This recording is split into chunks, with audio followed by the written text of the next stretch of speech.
Commentaire de saint Thomas d'Aquin sur l'évangile de Jean, chapitre 5, la guérison de l'infirme de la piscine de Bethzatha, suite. Ils l'interrogèrent donc, « Qui est cet homme qui t'a dit, prends ton grabat et marche ?» Mais celui qui avait été guéri ne savait pas qui c'était. Jésus, en effet, s'était éloigné de la foule assemblée en ce lieu. Après cela, Jésus le trouva dans le temple et lui dit, « Voilà que tu as été guéri, désormais ne pêche plus, de peur qu'il ne t'arrive quelque chose de pire. » L'homme s'en alla et annonça aux Juifs que c'était Jésus qui l'avait guéri. Ne pouvant plus rien contre l'homme guéri, les Juifs s'efforcent d'accuser le Christ qui l'avait guéri. L'homme, en effet, s'était déchargé sur lui, et comme il n'avait pas indiqué avec précision qui il était, ceux-ci l'interrogeaient avec malveillance pour le savoir. L'évangéliste nous montre donc maintenant les Juifs recherchant le Christ, le trouvant et le persécutant. En ce qui concerne la recherche du Christ, l'évangéliste montre l'enquête faite par les Juifs, puis l'ignorance de l'homme guéri, enfin la cause de son ignorance. Les Juifs l'interrogèrent donc non pas dans une bonne intention, mais pour progresser. Non pas dans une bonne intention pour progresser, mais par malveillance pour persécuter Jésus et le perdre. Citation, « Vous me chercherez et vous mourrez dans votre péché. » Jean chapitre 8, verset 21. Leurs paroles manifestent bien leur malice. En effet, lorsque le Seigneur avait ordonné aux malades de guérir et de prendre son grabat, il passe sous silence ce qui est un signe révélateur et irrécusable de la puissance divine, et ne relève que ce qui leur semble contraire à la loi en disant « Qui est cet homme qui t'a dit « Prends ton grabat et marche » Citation. Changeant le bien en mal, il dresse des embûches. Et il marquera d'une tâche, c'est-à-dire il s'efforce de marquer d'une tâche, les choses les plus pures. Siracide, chapitre 11, verset 33. Mais celui qui avait été guéri ne savait pas qui c'était. Cet homme rendu à la santé représente les croyants guéris par la grâce du Christ. Citation, « C'est par la grâce que vous avez été sauvés. » Éphésiens, chapitre 2, verset 8. Ceux-là ignorent en réalité qui est le Christ. Ils ne le connaissent que par l'effet de son action en eux. Citation, « Tant que nous sommes dans ce corps, nous pérégrinons loin du Seigneur, car c'est par la foi que nous marchons et non par une claire vision. » 2 Corinthiens chapitre 5, versets 6 et 7. Mais quand nous le verrons tel qu'il est, 1 Jean chapitre 3, verset 2, alors nous saurons qui est le Christ. La cause de l'ignorance de cet homme est indiquée par ces mots. Jésus, en effet, s'était éloigné de la foule assemblée en ce lieu. À cela, il y a une cause littérale et une cause mystique. Une cause littérale de deux manières. En premier lieu, Jésus voulait nous donner l'exemple de cacher nos bonnes œuvres et de ne pas y rechercher la faveur des hommes. Citation, « Gardez-vous d'accomplir votre justice devant les hommes pour être vus d'eux. » Matthieu chapitre 6, verset 1. Ensuite, il voulait nous inviter à fuir et à éviter les regards des envieux dans toutes nos œuvres, de peur qu'à cause d'elles, leur envie ne s'accroisse. Citation, « Ne résiste pas en face à l'insolent de peur qu'il ne se tienne en embuscade devant tes lèvres. » Siracide, chapitre 8, verset 14. Quant à la cause mystique, elle est double également. Le Christ voulait nous faire comprendre qu'on ne le trouve pas facilement dans la foule des hommes et dans le tourbillon des soucis temporels, mais dans la retraite spirituelle. En effet, citation, « Les paroles des sages sont entendues dans le silence. » Qoëlette, chapitre 9, verset 17. Ensuite, le Christ voulait nous faire entendre qu'il devait s'éloigner des Juifs pour aller vers les nations. Citation. Le Seigneur cache momentanément sa face à la maison de Jacob. Isaïe chapitre 8 verset 17. C'est-à-dire qu'il a retiré la connaissance de sa vérité à la maison de Jacob.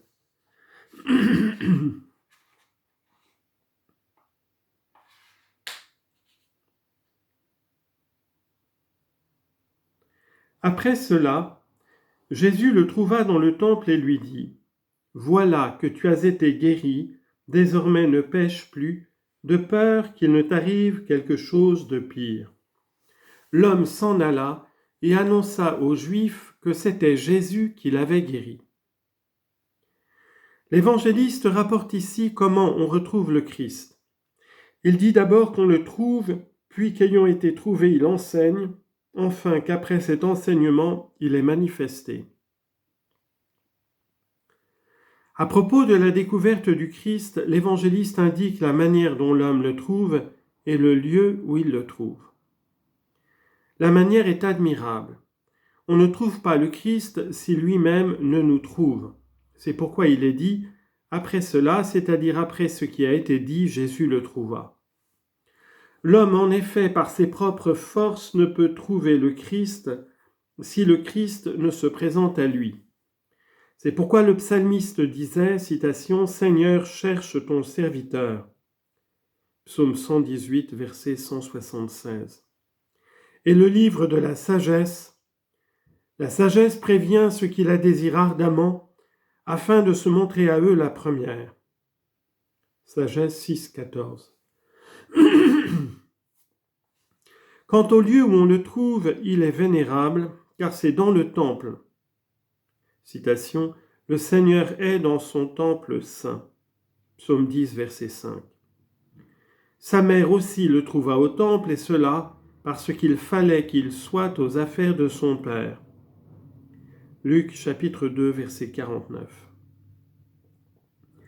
Il nous est donné par là à entendre que l'homme guéri ne s'est pas converti à la vanité, mais au zèle de la religion. Fréquentant le temple, il y reconnaît le Christ.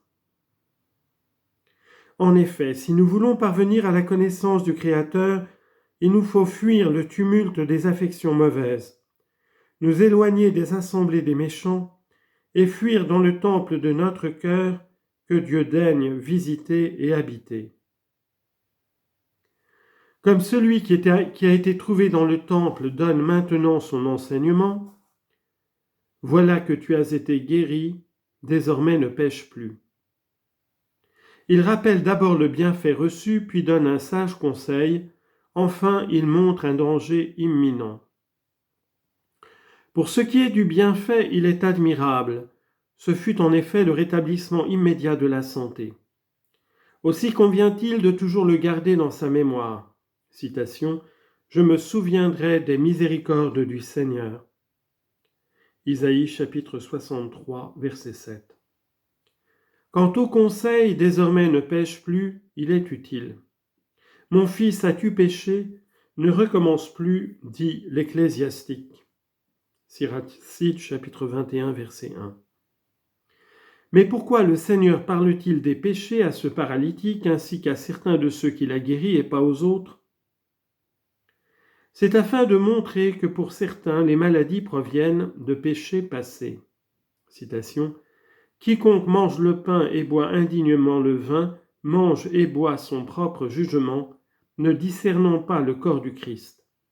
C'est pourquoi il y a parmi vous beaucoup d'infirmes et de débiles, et que beaucoup dorment. » 1 Corinthiens chapitre 11, versets 29 à 30. Par là également, il montre qu'il est Dieu, en dévoilant les péchés et les secrets des cœurs. Citation, « L'enfer et l'abîme sont devant le Seigneur, combien plus les cœurs des fils des hommes. » Proverbes chapitre 15, verset 11. C'est donc à ces derniers seulement qu'il parle de leurs péchés, et non aux autres, qui ont été guéris aussi par lui, car toutes les maladies ne surviennent pas à cause de péchés antérieurs, mais certaines proviennent d'une mauvaise disposition naturelle, d'autres sont envoyées comme des épreuves, ce qui fut le cas de Job. Ou bien le Christ ne fit mention de leurs péchés qu'à ceux qui étaient davantage préparés à la correction. Ne reprends pas le railleur de peur qu'il ne te haïsse, reprends le sage et il t'aimera. Proverbe chapitre 9, verset 8. Ou encore, en donnant à certains le commandement de ne plus pécher, il s'adressa à tous les autres. Le danger imminent enfin était terrible. C'est pourquoi le Christ ajoute « de peur qu'il ne t'arrive quelque chose de pire ». Cela peut s'entendre de deux manières. Selon les deux événements qui ont précédé dans la vie de cet homme, il fut d'abord puni par une longue maladie, puis il obtint un grand bienfait. La parole du Christ peut donc se référer à l'un comme à l'autre fait. Elle peut se référer au premier, car lorsque quelqu'un est puni pour un péché et que sa punition ne le fait pas se retirer du péché, il est juste qu'il soit puni plus sévèrement. Aussi le Christ dit-il, désormais ne pêche plus, car si tu pêches, il t'arrivera quelque chose de pire. Citation, en vain j'ai frappé vos enfants, ils n'ont pas reçu la correction. Jérémie 2, 30. Mais elle peut aussi se référer au second, car celui qui, après avoir reçu des bienfaits, retombe dans le péché, devient passible d'un châtiment plus lourd à cause de son ingratitude. Citation, il aurait mieux valu pour eux ne pas connaître la voie de la justice que de l'avoir connue, et de revenir ensuite en arrière, s'éloignant du saint commandement qui leur avait été donné. 2 Pierre 2, 21. En outre, après être retourné une fois au péché, l'homme pêche plus facilement. Citation, le dernier état de cet homme devient pire que le premier. Matthieu 12, 45. Et encore, dès les temps anciens, tu as brisé ton joug, tu as rompu mes liens et tu as dit, je ne servirai pas. Jérémie 2, 20. Après cela vient la manifestation de celui qui a été trouvé. L'homme s'en alla et annonça aux Juifs que c'était Jésus qui l'avait guéri.